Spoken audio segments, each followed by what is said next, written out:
네, 지금 이 시각 여러분이 주목할 만한 이슈 살펴보겠습니다.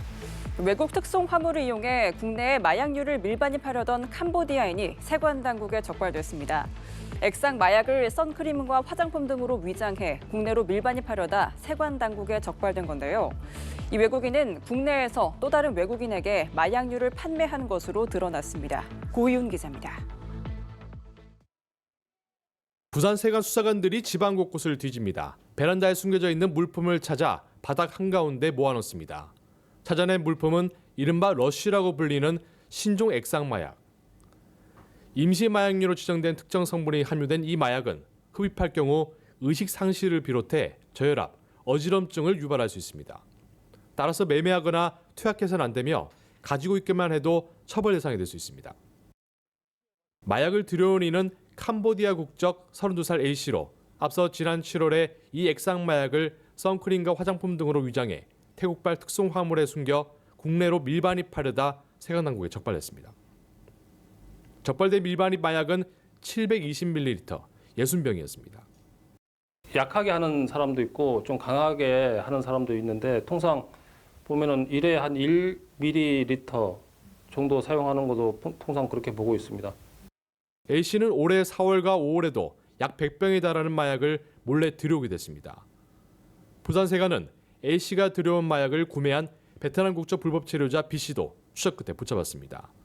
B씨는 온라인 앱을 통해 A씨와 접촉해 220ml 12병을 구매한 것으로 드러났습니다. 밀수입한 그 피의자가 이제 그 캄보디아, 베트남 다 동남아 근로자이기 때문에 거기서 많이 사용을 했던 것 같습니다. 그 동남아 지역에서 많이 유통이 되는 거로 확인이 됐고요. 그래서 부산세관은 A씨를 검찰에 송치하는 한편 부산 출입국 외국인청에 인계해 추방 조치했습니다. 연합뉴스TV 고희입니다. 제주 서귀포시 성산읍 해안가에서 약 20kg의 마약류가 발견됐습니다. 제주해경청은 추석 연휴 중이던 지난 7일 해안가에서 발견된 포장물체를 정밀 감정한 결과 케타민으로 확인됐다고 밝혔습니다. 이는 약 66만 명이 동시에 투약할 수 있는 양으로 해경은 수사 전담반을 꾸려 해상 수색과 함께 유입 경로를 조사하고 있습니다. 또 포장지에서 채취한 증거물의 DNA 감정과 함께 미국 마약 단속국 등 해외 기관과 공조 수사도 진행할 예정입니다.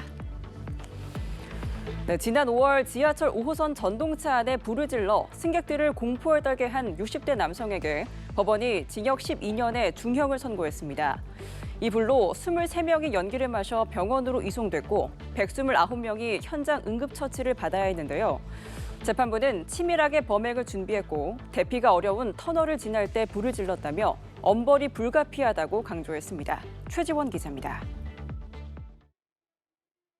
주말 아침 5호선 전동차 안에서 한 남성이 휘발유를 꺼내 들이붓습니다.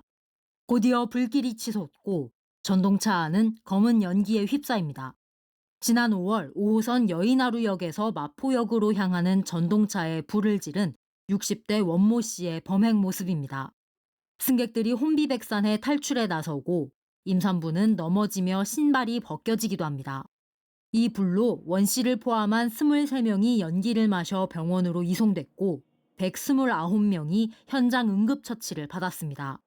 검찰은 사망자는 없었지만 승객 160여 명에 대한 살인미수에 해당한다고 보고 살인미수 혐의를 적용해 재판에 넘겼고 서울 남부지방법원은 징역 12년이라는 중형을 선고했습니다.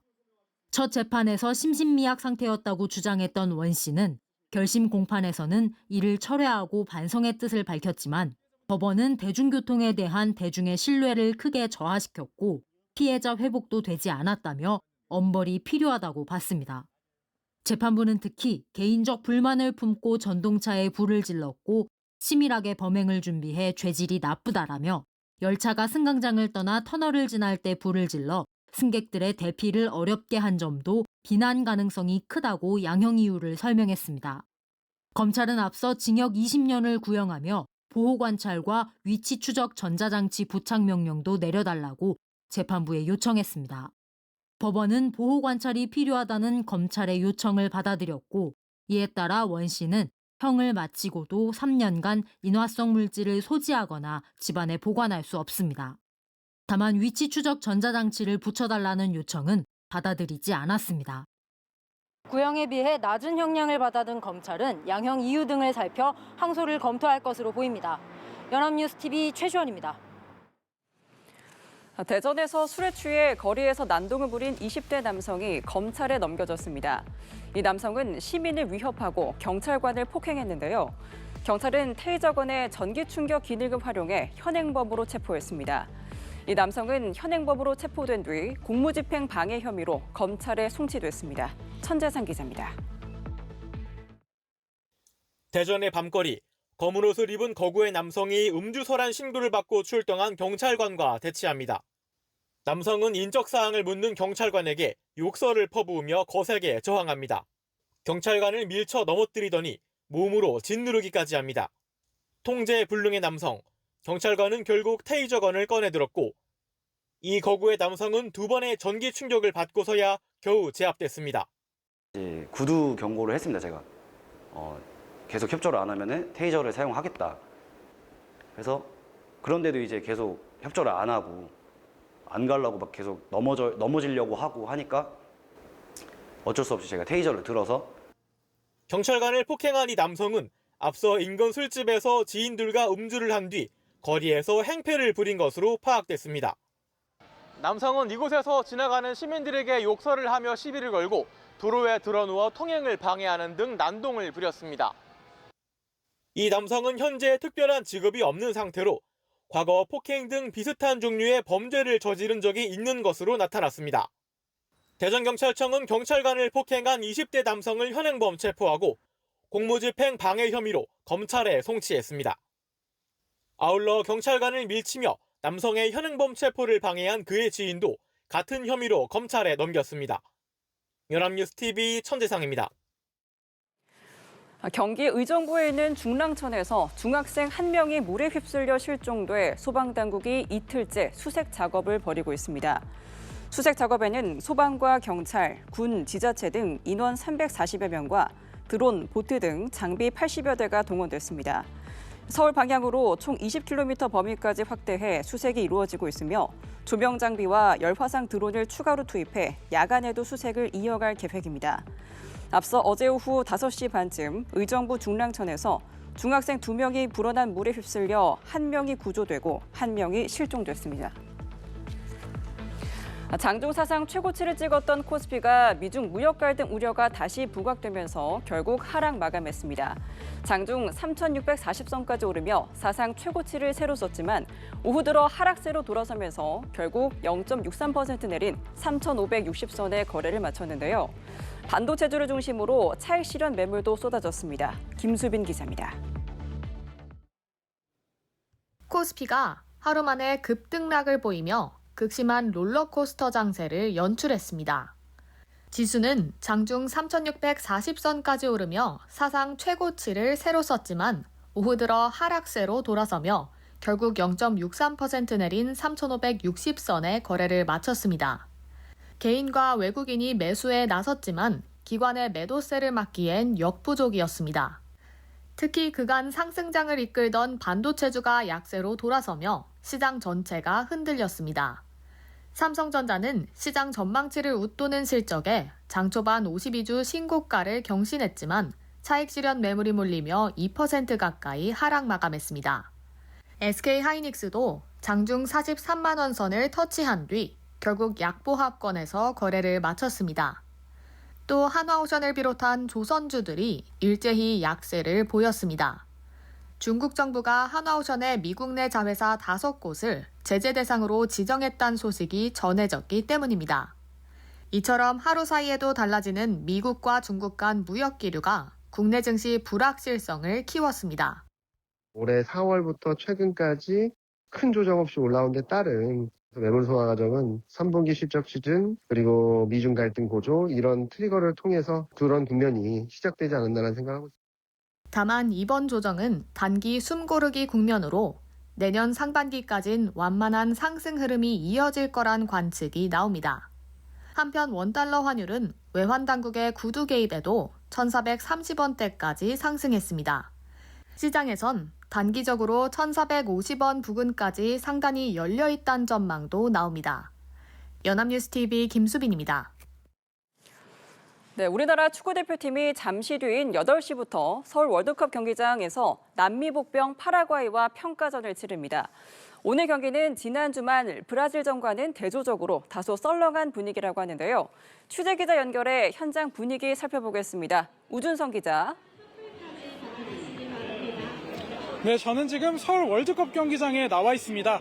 잠시 뒤 이곳에서 대한민국과 파라과이의 친선 경기가 치러지는데요. 경기 시작까지 1시간 정도밖에 남지 않았지만 경기장은 한산합니다. 대한축구협회는 정오 기준 파라과이전 잔여 티켓이 4만 5천 장에 달한다고 밝혔습니다. 서울 월드컵 경기장이 6만 5천석인 점을 고려하면 2만 석가량만이 판매된 건데요. 이는 평일 경기라는 점과 지난 주말 브라질전에서의 부진 등이 영향을 미친 것으로 보입니다. 한편 오늘 상대인 파라과이는 북중미 월드컵 남미 예선 18경기 동안 단 10골만 내주며 본선행 티켓을 거머쥔 남미의 복병입니다.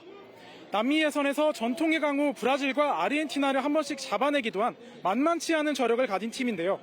지난 주말 일본과의 평가전에서는 2대2 무승부를 거뒀습니다. 우리 대표팀으로서는 오늘 경기 결과가 12월 월드컵 본선 조추첨의 기준이 되는 피파 랭킹에 반영되는 만큼 승리가 반드시 필요한데요. 홍명보 감독 역시 결과를 강조했습니다.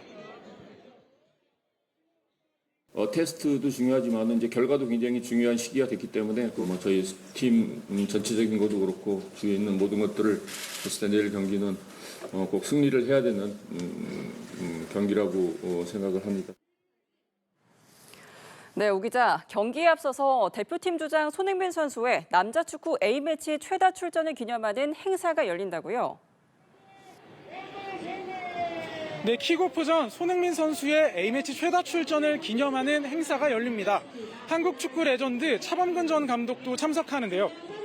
손흥민은 앞선 브라질전에서 A매치 137경기 출전을 기록, 차범근 전 감독과 홍명보 감독이 함께 보유한 종전 기록을 뛰어넘었습니다. 차범근 전 감독은 A매치 데뷔 15년간 꾸준히 대표팀에서 활약하며 새 기록을 쓴 손흥민에게 기념 유니폼을 직접 전달할 예정입니다. 매경기 최다 출전 새 기록을 쓰게 되는 손흥민이 오늘 득점까지 올린다면 차 전 감독의 또 다른 기록에도 다가서게 되는데요. 통산 53골로 현재 A매치 최다 득점 2위에 위치한 손흥민이 1위인 차 전 감독의 58골과 격차를 줄일 수 있을지도 관심입니다. 손흥민은 오늘 파라과이전에 선발 출격합니다. 다만 전 포지션에 걸쳐 베스트 11에 변화가 있습니다. 홍명보 감독은 어제 기자회견에서 로테이션에 변화를 줄 계획임을 밝힌 바 있는데요. 일단 브라질전에 선발로 나섰던 이강인과 이재성이 벤치에서 시작합니다. 지금까지 서울 월드컵 경기장에서 연합뉴스TV 우준성입니다.